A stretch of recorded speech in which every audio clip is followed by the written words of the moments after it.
Hello, welcome to Let's Talk About It with Taylor Nolan. I'm your host, Taylor, and today we got some Bachelor fam in the house. We got Dominique here. Hey, Dom. Hey, Taylor. So excited to have you on. You were like OG Batch fam, lady love friend.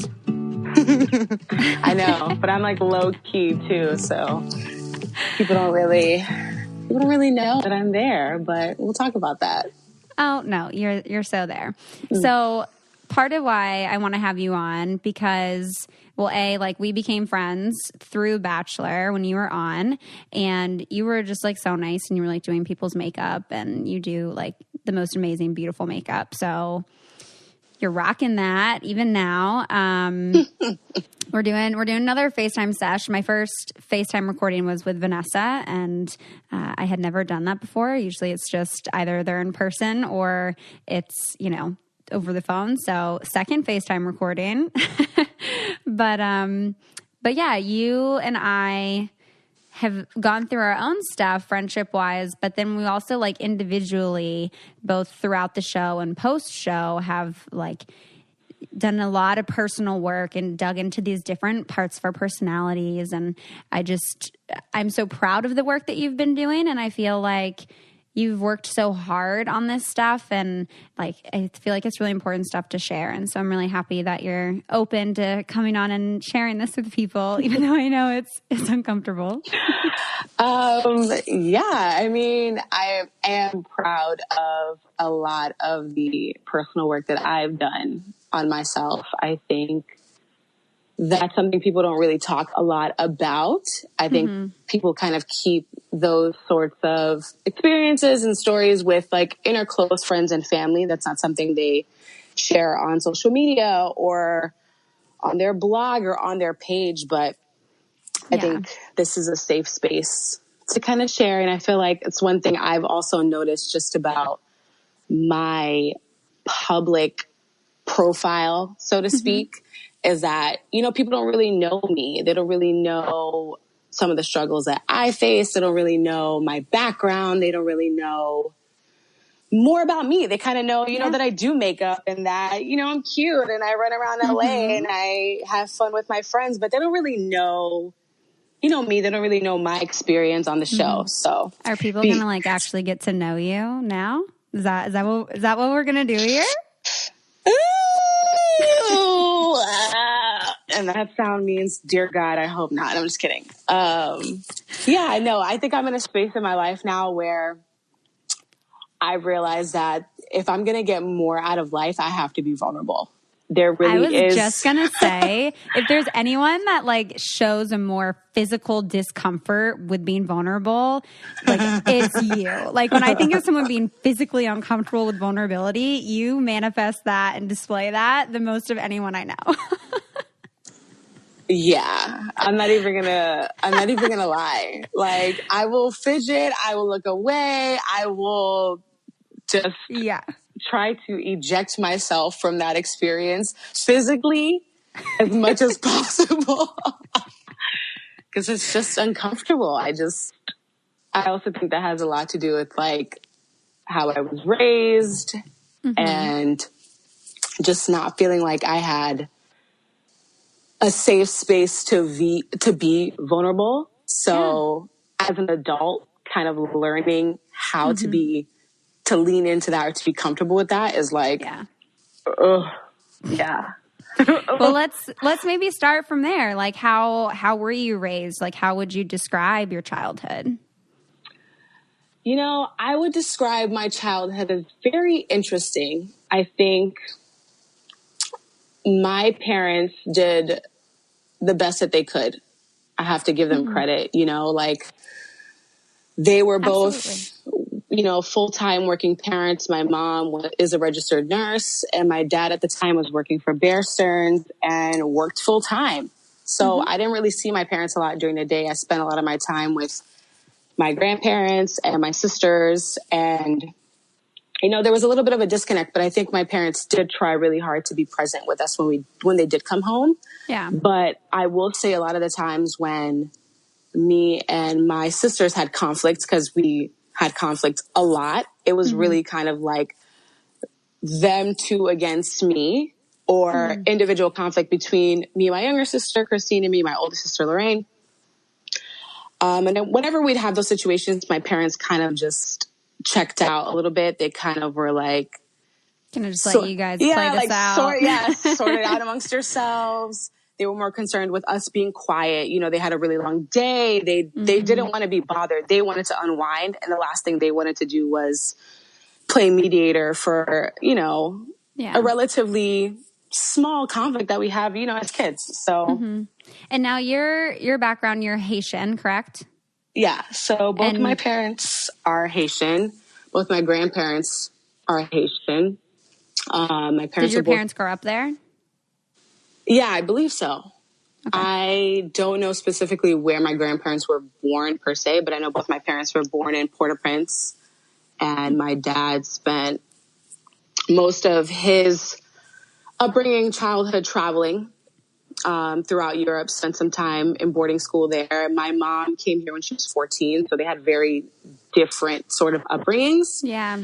And then they met in church, and then, you know, had us four little... Yeah, you four little angels. Four little angels. Devils, but angels. So it sounds like growing up, there wasn't necessarily a lot of attention on like nurturing your emotional growth, and that it was kind of like you guys were kind of going to take care of each other a bit because parents had to do what they had to do. Yeah, exactly. I think we really leaned on my grandfather a lot for, you know, just sorting through our issues, sorting through our emotions, talking about really difficult subjects. He was always really good at like making us journal. That was probably the first experience I had with journaling. Like he would make us write letters to our parents about what was bothering us, whether it was between them and us or between each other. That's so cool. Yeah. He was really good at like getting me to write down what I was feeling and then reading that back and kind of processing it from a different sort of lens.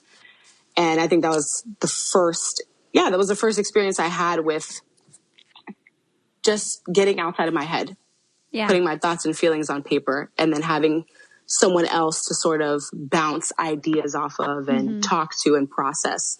Yeah. And because for people that don't know you, Dom, you are someone who very much can stay in their head. Yeah, I live in my head. I live there. It's nice. It's comfortable. I have a couch. Cooper has his own, you know, iteration in my mind.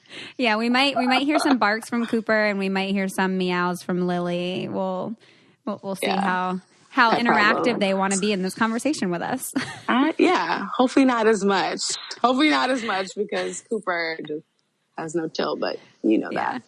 Yeah.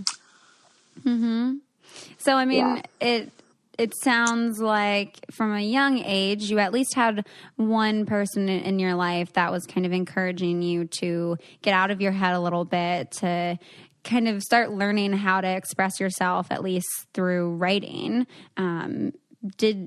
As you were growing up, how did your family view therapy? Like, did you experience therapy like in high school or anything like that? I know that you guys your family is very involved, like in church. Yeah. So I don't know if that plays a role. It does. It does and it doesn't. I think, I will say, I think my mom especially, well, both my mom and dad, but they're very involved in the church. They have a very strong church family. And I feel like they use that as a form of therapy, which it can be. If you have a really strong community of people you can talk to, a therapist might not be right for you because you have people that provide that kind of support. So I think for my parents, when I brought up, you know, maybe I'd like to see somebody, or maybe I'd like to explore that. So you did bring this up at a point. I did bring it up. And this was at what point in your life? I think I was in high school at the time. I can't really remember. I know it wasn't after I moved out, because I went away for school. So it definitely had to be in high school at some point when I was still living at home. And do you remember why you were bringing this up to them? Like why you felt like you wanted to go? I think at the time I was going through a very interesting relationship. It was like my first love, first guy I was ever really like into. And I was just having a hard time. Like I was infatuated with him. My emotions were all over the place. I was constantly fighting with my parents, with my sisters, sneaking out of the house. I was just going through. Oh yeah. You're being a little rebel. Yeah. I wasn't the most pleasant person to be around. Pleasant adolescent? No, not at all. I was very disrespectful and like I rebelled at every corner that I could find. And I think I did mention like very casually to my mom that maybe I should talk to somebody, or maybe like I'm feeling overwhelmed. I need to talk to someone. And she kind of brushed it off in a roundabout way. And I found that to be really interesting. And that's something I find to be interesting even now with my relationship with my mother, because I have mentioned as an adult, like, I really think therapy is important. I might want to go down that road. And she has mixed feelings on it. And I think what's frustrating for me is, my mother's a medical health professional. So is my sister. And you would think that because they are in this field, they would recognize how important mental health is. And even more so, we've had struggles with mental health in our family. Like my grandmother's schizophrenic, my brother has ADHD. I mean, we've had the gauntlet of, battles in that sense. So you would think, having experienced growing up with my grandmother, having that problem, it would be like, yeah, you know what? If you're feeling this way, I think you should explore that, because why not? Like, yeah. But I don't know. I think that's something for her to figure out as to why she's resistant to that, or what her feelings are on that. Yeah. But I think the general idea that I'm getting at is that I never felt really encouraged to not only express those feelings, but process them in a healthier way. So I just expressed them however they came out.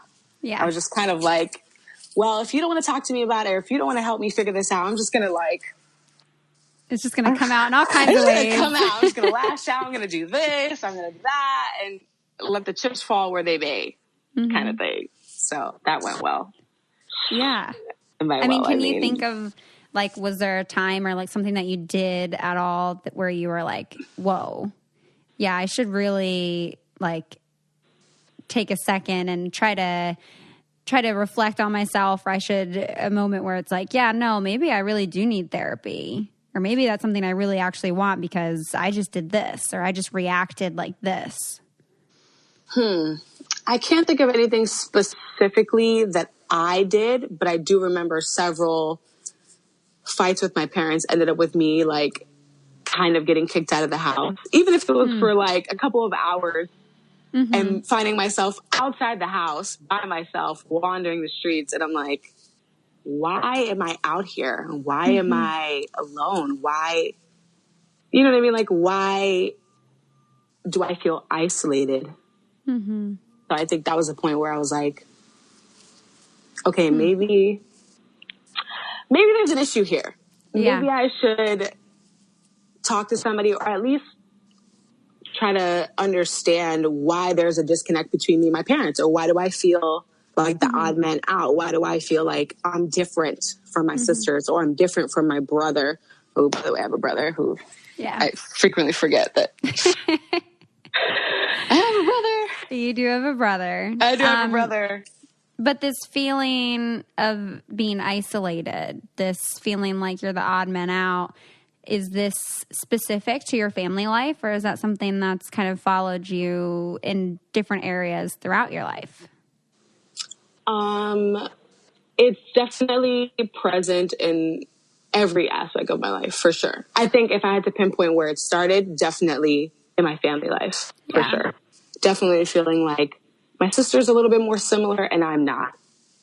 And I also feel like that those differences were reinforced in terms of like just going to church, and like there's a lot of a lot of the women in my church would make comments like, oh, you know, your sisters are so like pleasant and outgoing and they're so bubbly and you're kind of like standoffish or you're kind of the mean sister. Oh. Yeah.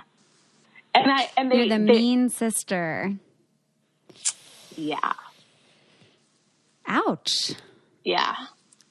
And I kind of like, what's interesting is it was an immediate kind of like, ow, that hurts. But I kind of like leaned into that. Yeah, I was going to say. You know, I'm like, yeah, I am the mean sister. And you know what? Like, fine. If you're going to tell me I got an attitude, I'm going to own it. I'm going to like, if you think this is bad, I can show you worse. And I would just like, it's like a self-fulfilling prophecy. I would play into that as opposed to, you know, showing them the opposite of that. And well, I could see where like that would at first be like an ouch and then like a need to defend yourself and be like, okay, fine. Then I'll show you like that. Yeah. It sounds like from a young age that was kind of instilled in you that like, no, you are different and you are not like what the other sisters are. You are not like even maybe what we would say a girl should be.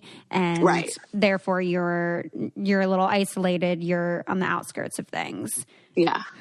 Yeah. I think it was frustrating to have the negative behaviors that I was exhibiting be constantly called out or constantly like the topic of conversation. It was never like, well, you know, you're good at this, or we really love that you do that. It was more like, you know, you really have an attitude, or you really like, so to me, that was the very beginning of how I shaped my identity. That was the very beginning of like how I moved through different spaces later on in life. And now I'm just starting to like unpack that little by little. And it's like, my God, I didn't even realize how far I went back until I started really thinking about it. And it's kind of like overwhelming. Yeah. Now, do you ever think because, and tell me if I'm like, if this is a stretch at all, but like when I think about you and your like outer appearance, you very much on the outside do come across as someone that looks, I mean, even if you go look on your Instagram, you know, like you seem like someone who has that personality, who is very bubbly and who is very happy and, you know, maybe more girly or what those people would have considered your sisters to be. But then personality wise, you've had the kind of this like sharper attitude, whatever, being the mean girl, mean sister. Do you feel like maybe I didn't know you back then, but was the outer appearance kind of the same, or was like the outer appearance style almost like an expression to try to overcompensate that personality difference? Definitely the latter. I feel like, yeah. And even more so now, I feel like, that's when I started getting into makeup and I started doing all these other things to kind of like, I guess, overcompensate or just, you know, I may not feel. Try to balance it out, maybe. Balance it out. Yeah. I definitely never liked looking the way that I felt. So I definitely put more effort into my appearance or the way that I dressed. You didn't want to look the way you felt. Yeah. That's deep. You didn't want to look the way you felt. If you had looked the way that you felt, how would you have looked? Not great. Again, I wish you guys could see her, the faces that she's making, because again, just the most display of physical discomfort with vulnerability is so present. It's hard, okay? It is hard. It's hard. Totally hard, and I get it. I mean, I think for me, what's really hard about it the most is like, I feel like I spend so much time. I feel like a pot of boiling water.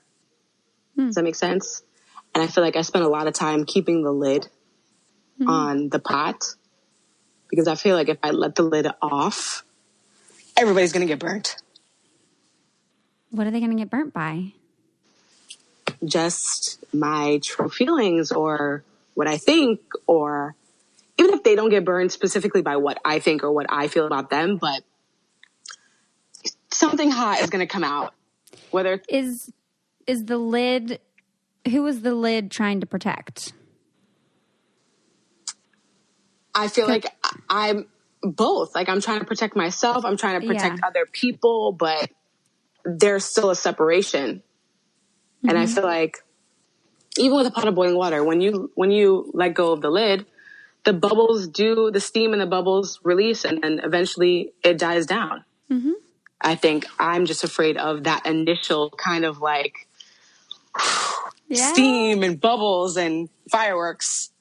Yeah, I mean, you definitely want to watch that pot of boiling water real closely. And the more that we're talking about this pot of boiling water, it's making me really hungry. And actually, last night, Kit was over with a girlfriend, Morgan, and we had a delicious meal from Green Chef. It's a USDA organic certified company. The meals include paleo, vegan, vegetarian, keto, gluten-free, omnivore, and carnivore. There's really something for everyone. And we had this delicious like veggie lentil bowl, and then we were almost done eating it and we were like, oh, wait a second, this is vegan, isn't it? We were like, wait, is it vegetarian or is it vegan? We were like, whoa, yeah, this is vegan. Like, and we didn't even realize it. It was so freaking good, and it was so quick and easy to make, and all the ingredients felt super fresh. The radishes even still had a little bit of dirt on them, and I was like, yay, look at the dirt. It's so organic. And we just really loved like the whole experience. Like we all cooked together, and it was just a beautiful, beautiful night. And you guys can actually get $50 off your first box of Green Chef. Just go to greenchef.us, that's .us/Taylor. For $50 off your first box of Green Chef, go to greenchef.us/Taylor. But sorry, Dom, it was actually, that's like beautiful imagery though. Yeah, I learned that in acting class. Yeah. Ironically, they use that analogy to help you as an actor figure out what kind of emotion is necessary for whatever we're working on. So to know and to understand that the way you feel about your personality, the way you feel about who you are and how you would be expressing yourself to people is that you are a boiling pot of water, and that you're either going to scar someone else or you're going to expose yourself. Basically. Yeah. So how I think it's more scary to expose myself than it is to hurt somebody else. Mm-hmm. I think that's way scarier, because if I hurt somebody else, I can say sorry. I can, I can express that my intentions were good and I can smooth it over. But to express, Because I know even in our friendship, when we've had conflict between us, we talk through it pretty well, I think. And you definitely express things, even if it's going to hurt my feelings, and I express things, even if it's going to hurt your feelings. But then when it's like you dealing with something that's within you, I definitely have to kind of push you a little bit to open up. And even then I'm like, I'm like, I don't know how far I push, because I don't really want to push you. So I'm going to kind of like step back and give you a little bit of space, but I'm also going to be like, no, Dom, I'm pushing you right now. Like, take the lid off. Yeah. I know. And then I feel like you almost, I definitely see where you totally do. That's more of a struggle of like showing your vulnerabilities and showing that side of you as opposed to like a conflict with someone else. But so, I mean, how then do you kind of start to take that lid off? I mean, I would imagine that part of going on the show, would have been a little bit of crack in the lid. Oh, no, it was. It was. Definitely. Yeah. I think going on the show was probably the biggest step that I wanted to take in taking off that lid. Mm-hmm. It was probably the most extreme step, but it was a step nonetheless. We got to start somewhere. Yes. We got to start You just somewhere. stared with a giant leap, not even a step. I like threw myself off a cliff and was like, I hope that I, land somewhere safe in the water. The fuck knows? Yeah. So how did you find that experience in terms of opening yourself up, in terms of letting yourself be seen, in terms of, reflecting on that personality difference with the external and internal expressions? I think what's interesting is I knew that I had an issue with opening up, but I didn't realize until I went on the show how bad it was. I think going on the show, like I said to you before, like exacerbated a lot of issues that I were underlining, and going on like what? Like depression, anxiety, like, fear of vulnerability, all those things that I always knew were there, but But had never been that present. They've been present, but like I'm really good at downplaying things. Some people would disagree because my body language always betrays my words. So but some things you can very much like downplay, and then other things are really out there. Are really hard. Yeah. Some things are like, why am I even bothering trying to hide that I'm infuriated? But yeah, other things, if I think about them long enough before they're present to anybody else, I can downplay them really, really well.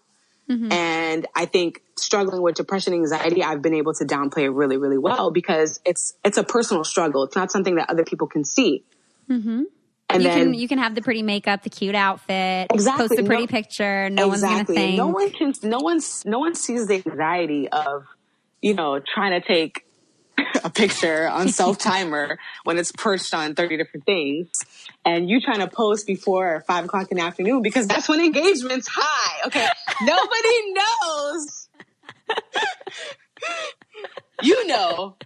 I know, girl. I know. But people don't, and I know it sounds like so trivial in the grand scheme of things of what you could be anxious about, but like, but I think that part of social media is so like, prevalent across, influencers and across like just regular social media accounts with 100 followers, that's still things that like everyone can struggle with.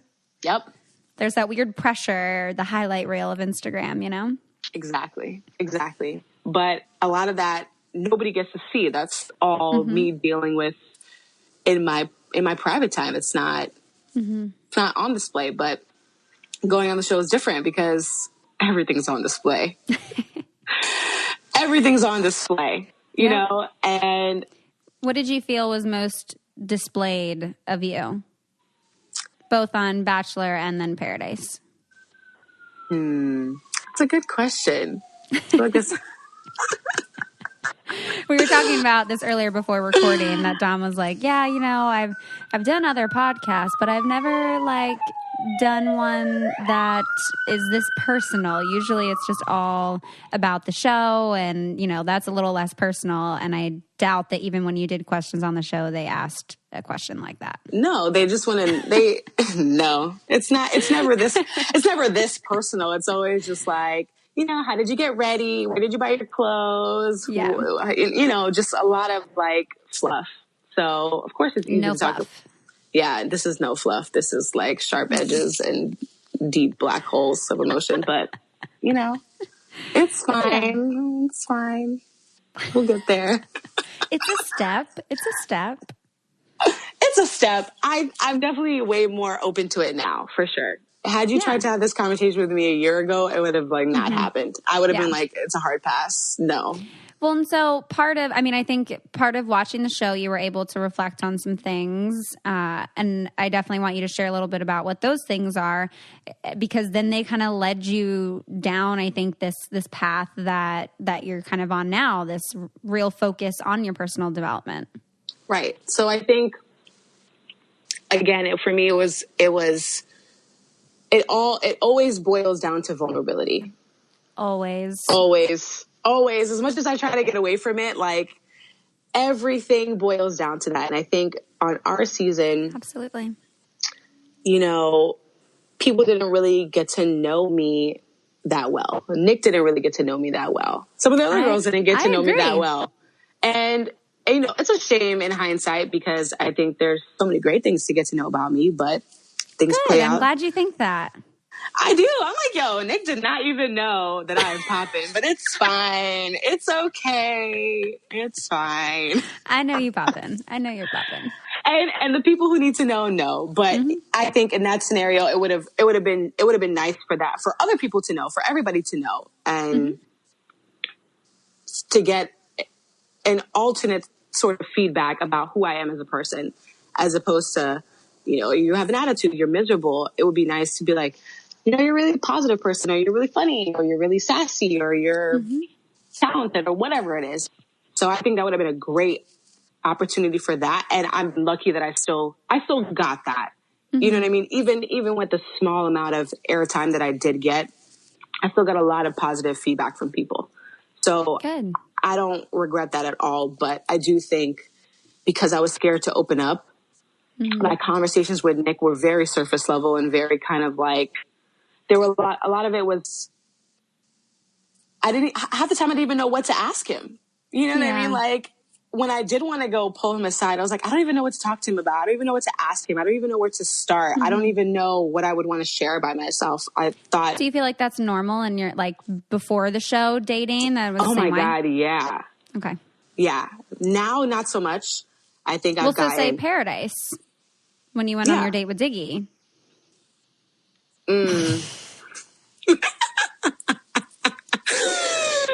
Paradise was hard. Okay, Paradise was hard too, but Paradise was a little bit better because I felt more comfortable having had friends in that environment. So I was much more comfortable. But even in Paradise, which wasn't shown, but there was definitely a night where I was just not okay. I was frustrated because I felt like, I should have opened up a lot more. I should have been a little bit more, candid about my life and who I am, and especially my feelings, how I felt about certain things, even if it was less about me and my life, but just being more candid about how I feel about something, acknowledging my thoughts and opinions on certain things. Yeah. And I think even getting out of your head and being present, because I remember that night, and I think I did a little bit of like explaining to some other people, like for you, just to kind of like let people understand more of like why you were acting the way that you were. And I think that one of the things that I saw was, not only just the getting in your head, but then that kind of perpetuates this cycle of being isolated, because then you're not actually being able to be present in the moment, which isn't allowing you to be vulnerable and actually share what you are thinking and feeling, because you're so stuck in your head, and then you're isolating yourself because you can't get out of your head. Yeah. It's just a vicious cycle, obviously. And I think, I have some other opinions on that too, but there's a lot of other factors. Oh, there's a lot of other factors as well. We don't have to go into all the details of the show. Yeah, I think, but see, that's another thing I do want to touch on. I feel like I've also placed external blame on other people or my environment. I'm like, well, I don't feel comfortable here because of X, Y, and Z. Or I don't feel like this person is welcoming to me, so this is why I'm not going to do this. Would you call those excuses? Yeah, definitely. Okay. I could make an excuse for any and everything if you give me a chance. Any excuse to avoid some vulnerability.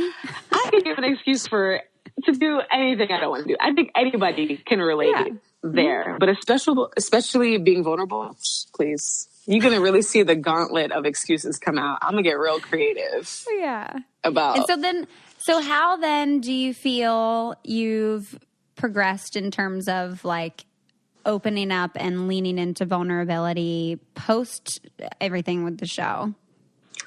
It's been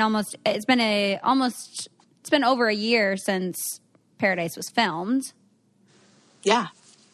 Oh my gosh. Crazy to think about. Jeez. Like another life. We've lived like 5 different lives between last summer and now. I feel like I'm already in my 40s. I'm not quite there, but I do feel like I've transformed into 30 different versions, different versions of myself in the course of summer. But going back to like how I progressed, first thing for me was just watching it back. Just that initial, like being there and feeling like I was stuck in my mind, feeling like the best version of me was fighting to get out, but the worst version of me was trying to keep that under wraps. Yeah. I felt that sort of like imprisonment while I was there. And there were so many times where like I was by myself doing my makeup, and I was like, in my mind, like, girl, you better talk today. If somebody asks you your opinion on something and you don't have an opinion, you better make up a goddamn opinion. You better say something, okay? You better go up to somebody and you better ask them how their morning is. You better talk. For the love of God, talk. Say something. Like, I was screaming at myself in my mind every day. Yeah. Every day. Even when we're like doing group chats, I'm like, Dominique, you better say something. You better speak up. You better ask a question. Do something. Anything. Why are you here if you're not participating? This doesn't make any sense. You're wasting your time. You're wasting everybody else's time. And it's a disservice to everybody else who does want to get to know you when you're just... Good for you. I'm glad you were yelling at yourself. Yeah, it was kind of aggressive. I mean, yeah, maybe not. I mean, maybe in like a kinder way. Yeah. Maybe I just definitely more tried like to be kind. I definitely didn't... Don't get me wrong. I didn't frame it like, I tried to be positive about it. Like, speak up, share something positive. Like, let people know. Like, you have positive things to share. Yeah, like, let people know that you're them. funny. Let people know that you're witty. Let people know that, you're goofy or you're silly. A lot of people don't really know that about me at all. So, and that's like the first thing I like, think of when I think of you. I know. But you'd be surprised how many people, like, don't think that. They're like, no, I know. I know like, people don't get to see that of you. Yeah. Which sucks, because I think they'd enjoy a lot of my antics. I quite enjoy them, but whatever. You guys are missing the hair flip that she's currently doing. Yeah, I feel like the whatever kind of like conveyed the hair flip. The hair flip, like yeah. So since all of that, and you've been reflecting on this and perhaps practicing some kind self inner voice talk.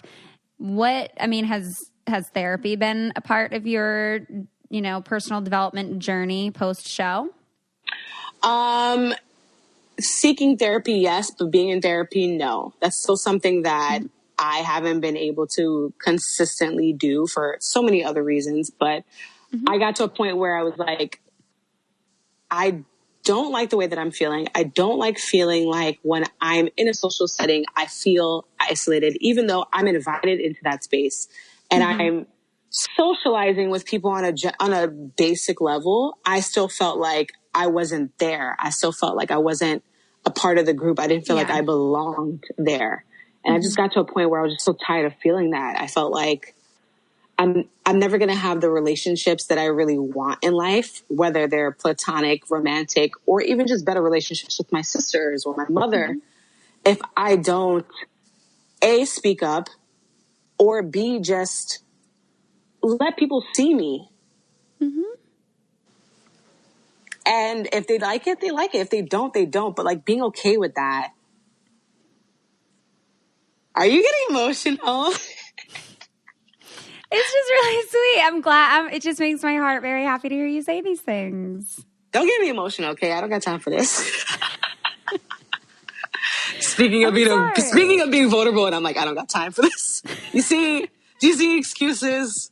I see. That's a classic excuse. I don't got time for this. But I need to make time because life is too short to not. But you have been making the time. Yeah. Like, I've definitely seen that change in you. I mean, I haven't seen you in person in a while, but like throughout our conversations and throughout our, catch-ups and everything, like I've been able to see that change in you. And I love that you are prioritizing that. And I love how, like, I asked that, has therapy been a part of your journey? I know it hasn't, but I ask it like for listeners to know. And I think so many people can't access therapy, whether it's time, whether it's cost, whether it's insurance, whether it's finding the right person. But I love that you have still made it a priority to try to get in touch with that vulnerability, to try to deepen your connections with the people in your life through, I want to let you share how you've been doing it, but you've been using all these other resources and these skills and tools to be able to do that. And I think that, that takes so much like self-discipline and strength. And like, I'm so proud of you. Honestly, I'm very, very proud of you. Thanks. It's nice that other people acknowledge that as well. And you're not the only person who has done that either. Like one of my one of my best friends from college came to visit me. When did she come? A couple months ago, maybe like a month or two ago. Oh no, I remember. It was my younger sister's birthday. So it was Memorial Day weekend. She came to visit me and she stayed with me, and we were, just getting ready for the day or something like that. And I was kind of just like laying on the couch talking to her, and she was like, she stopped mid-sentence. She was like, your vibe is like completely different. And I'm like, what do you mean by that? She's like, it's just so different. Like, you're just so like, you're much more chill. You're much more zen. You're not as like, you're definitely more free flowing with the way that you, with your thoughts, your feelings. It's not, I don't feel this kind of like, you're on eggshells. Mm-hmm. The tenseness. Yeah. She's like, released. Yeah. She was like, I don't feel that tenseness with you at all. Like, you just seem to just be like comfortable in your own skin. And I was like, so it's working? Other people can see? Yeah. What? So what has been working? Like, what have you been putting into practice? Let's share some of my tips and tricks. Tips. How to have therapy without actually going to therapy. Or therapy for poor people. Or also like tools in addition to therapy. Yes. I think there are a lot of like supplemental ways to, to have a therapeutic experience. Yes. Without being in a formal setting with a therapist. I think for me, I discovered podcasts, ironically. It's on a podcast. Yep. I think that's probably the number one way that I've been able to not only get out of my head, but to listen to other people who've had similar experiences to me. And you're kind of doing that now for some people. With this? Yeah. Oh, I didn't even think about that. Yeah. I really don't. I swear. I'm like... You're like, I'm just FaceTiming with Taylor. Yeah, I'm just having a conversation. Like, I forget that, like, maybe somebody else has this, can't afford therapy, because let me tell you, it's expensive. But I definitely think podcasts, definitely for me, I told you, The School of Greatness by Lewis Howes has probably been like the most life-changing podcast for me, just because of the nature of it. He brings on a lot of different inspirational, influential people. And, especially people like Brené Brown and Esther Perel, who I love. Oh my God. My girls, both of them. I love them. They're just, they're geniuses. Amazing.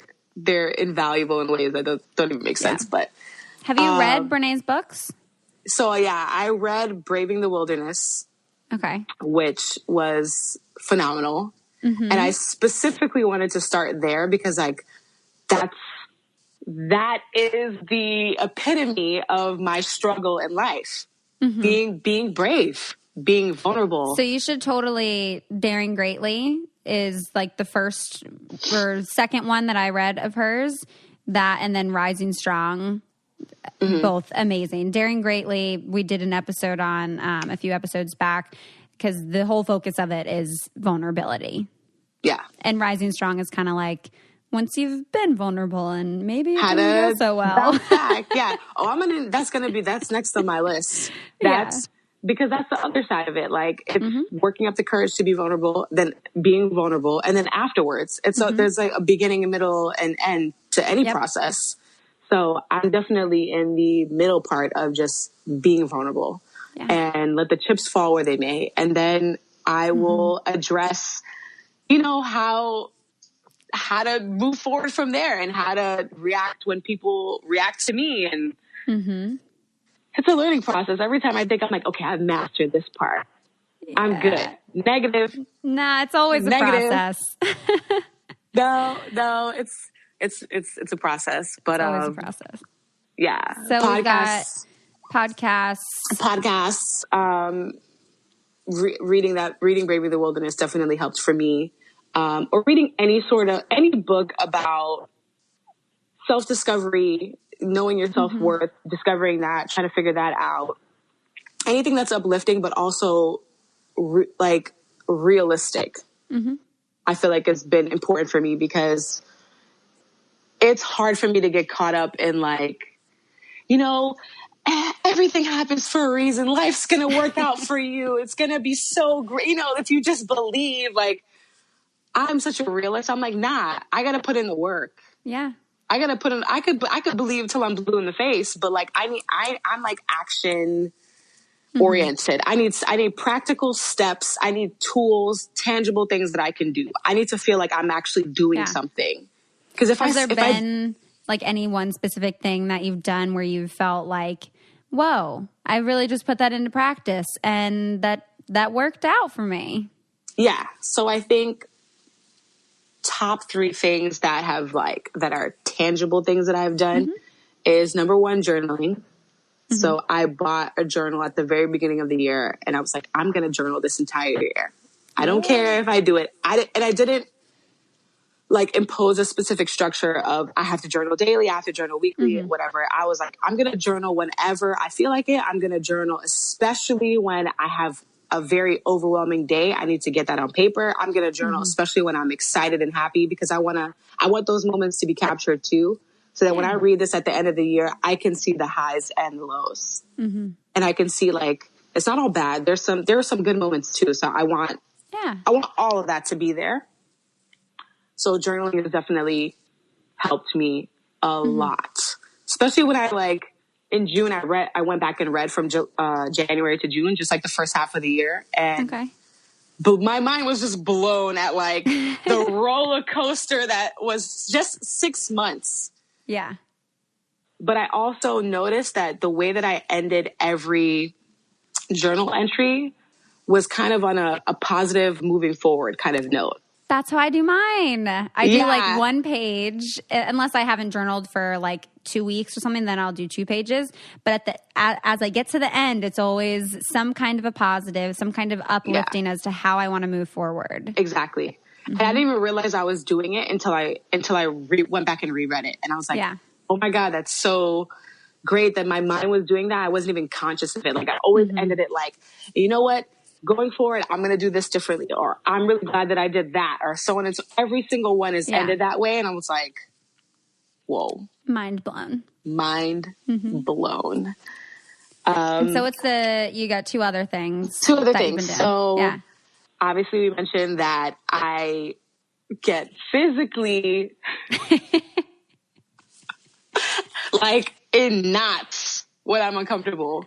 And that for me, I would like to be more centered just as a person. I feel like I've accepted that about myself for a while and just been like, well, that's just who I am. I get uncomfortable with stuff like that. Other people express discomfort in different ways. For me, it's physically fidgeting or diverting my attention elsewhere or whatever, or that's for me, just releasing the tension everywhere other than my mind. Yeah. But I think for me, being vulnerable is about stillness too. So every time I feel like I'm, running a jungle gym with my body, I just like take a deep breath. Yeah. Challenge yourself to sit with the stillness. Yeah. But I'll say it in my mind too. I'll say, be still. Just be still. Like I'm always going to talk with my hands. I'm always going to be expressive. That's just my personality. But anything extraneous that's like unnecessary, I'm like, just be still. Just relax. Take a deep breath. Refocus on whatever the center of your attention is and just be there. I like that. That's helped a lot, even in this conversation. Good. I like it. I'm like, just come back. Just take a deep breath. It's fine. It's fine. It's okay. It's all right. It's all right. I'll survive. Yes. I'm trying to think what the third thing was that's been really helpful. Oh, yeah. Oh, this is probably the hardest part. Okay. Is addressing what's bothering me when it happens right away. Yeah. That. Some in the moment processing. Yes. in the moment processing, like I have a tendency to like, I'm going to think about it for a week. And then when I've got all my thoughts gathered, then I'm going to bring up a PowerPoint of what's bothering me if I even get to that point. That literally has been a topic of conversation in our friendship.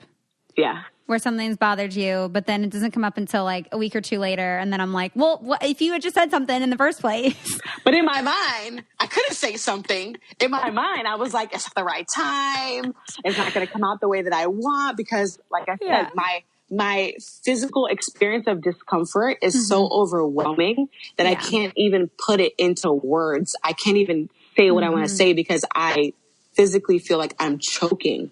Yeah. That's what it feels like when I'm uncomfortable. Like, I feel like... It's very intense. It's so intense. It's like, I felt that way earlier today. Today was like not a great day for me by any means. But we'll catch up post-pod. We'll catch up post-pod. Yeah. But today was a good example of that because I felt my throat like closing. And then I just like stopped. I stopped and I was like, I went to go get some water. I stopped and I was like, relax. It's fine. It's fine. You're good. So you did the be still part, but not the addressing part. I addressed it right after that. Okay. So I did Look the second. at you. Yeah, I did both because I think what was making me anxious was the fact that I had to address something right away. Yeah. So I knew it was both. It was the impending doom of that conversation that was making me like, so I had to just take a deep breath, drink some water. And then it was a conversation I had to have with my boss. So that's exactly what I did. I went in there. I was calm. I had a conversation and it went really, really well. And the only reason I think it went well was because I took a step back and I kind of diffused a lot of the physical tension I was feeling. Because I knew that if I brought that into the conversation, it was going to affect him. And I probably wasn't going to get what I wanted from that conversation if I was making him uncomfortable, It's distracting. Yeah. So, yes, the third thing is addressing things when they happen. Try to be as direct as possible and not be passive aggressive, which is one of my pastimes. It's my favorite hobbies. We didn't get into the passive aggressiveness. That's a big one. I know. But no, I like all three of those tools, and I think that they all lend to each other in the practice of embracing vulnerability and in allowing yourself to actually show yourself and open yourself up to other people. To be present. Because all of that is just like writing it down is getting it out of my head. Breathing is getting out of my head. Addressing it, getting out of my head. Yeah. They all help me to get out of my head in one way, shape, or form, whether it's creative, physical, verbal, whatever. So those for me are just my outlets. For some people, it may be something else, but I'm a creative person. So writing for me was not only therapeutic, but fun. Yeah. And, physical and verbal. I just need to, fine tune. It's important. If I gotta I think it's important for everybody, but.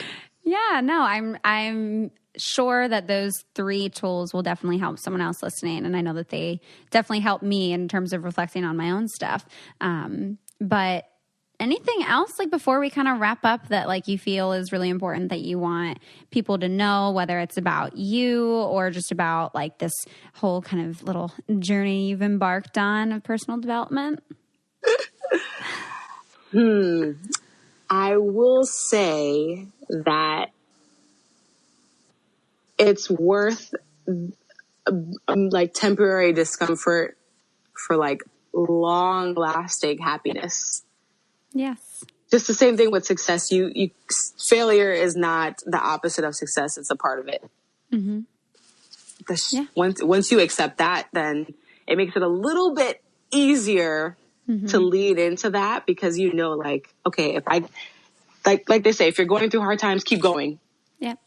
Don't stop. So knowing that, I'm like, okay, if I feel uncomfortable right now, I know that once I just lean into it, address it, move forward, on the other end is peace, tranquility, and confidence. And every time I challenge myself to do that, it also indirectly builds your self-confidence too, I think. Absolutely. Every time I do something that I say I'm going to do, or every time I challenge myself in a way that I never thought I previously could do, and then I accomplish it, I become way more confident in myself. And other things that seem overwhelming or scary are not as scary, because I'm like, you know what? I've been through hell and back, and I challenged myself, and I went through it, and I made it out, and I'm good. And you're going to keep on doing it. I'm going to keep doing it. Someone's going to challenge me tomorrow. Something challenge me today. It's never over. Yeah. But I have way more confidence about facing those moments, because now I have tools. I have previous experience to rely on. I can always remember, like, okay, remember that time you thought you would never get over homeboy, or you never thought you would do this, or you never thought you could go on TV. You never thought you could, be in this space, but you took a step and you got through it and you made it, and positive things happened as a result. So that kind of like reinforces, okay, I can do this thing and that thing and that thing, and so on and so forth. So. You totally can. I love that this is almost like how we end our journals. It is. Moving forward. Yes. So if people want to like message you or find you, where should they find you at? Well, I spend a lot of my time on Instagram, so that's probably the best place to find me. Yeah. Should I say my Instagram handle? Yeah, go ahead and tell us what your Instagram handle is, and then you guys can also find it in the episode notes under resources, and obvi on my Instagram page as well when I post us. Yeah, and there's so many pics to post too. I know. We got some banger pics too. We're going to have to pull back some of those throwbacks. Some throwbacks when I had my twists, but yes, you can find me on Instagram at Dominique C. Alexis. Yeah. And I like to tweet sometimes too, and it's at Dominique A 1029. Whoop, whoop. Yeah. Well, thank you so much. Like, I have so much love for you and our friendship, and like maybe one day we do an episode on like how we've communicated through our friendship, because we like are. That's a whole other episode by itself. Yeah, like I'm very proud of us for how we've navigated the difficulties in our friendships because we're very different and we handle things in a very different way. And we've definitely have like bumped heads and had a lot of conflict in our friendship, especially early on. But how we've been able to like communicate through it, I think has been really important. And like, I'm so thankful to still have you as a friend in my life, and to know that like, we may definitely have conflict, but like, that doesn't mean that we're not going to be friends anymore, and that just means a lot to me. And like, just knowing that you do this kind of work, and knowing that like, all of the things about you, like you're sassy, you're fun, you're super smart, like you're talented, like you are very kind and you care about people, like all these different qualities that I've been able to see in you are like freaking wonderful. And I want other people to see those in you too. And it's like, it feels very much like a privilege, especially knowing how few people see those sides of you that I get to know that. So and now you're about to put me on blast to the world. God damn you. But it's fine. It's all love. It's all because I love you so much. It's all good. Yes. Well, thank you so much for coming on. Of course. I'm glad to open up. And I hope I'm sure there's somebody out there just like me, who's struggled with just accepting who they are, being vulnerable. I think everybody does. So 100%, we all do. We're all human. It's a struggle we all face. And yeah, you guys will definitely see Dom on the pod again at some point. But thank you, Dom, for being on, and thank you guys for listening.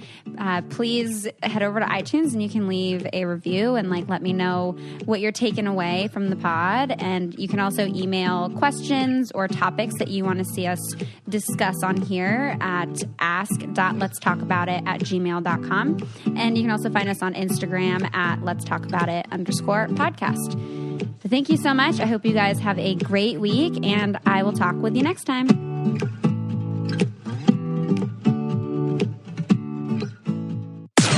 This podcast is brought to you by Wave Podcast Network. Check out all of our shows, including the Brain Candy Podcast, I Don't Get It, Babes and Babies, Coffee Convos, and Let's Talk About It.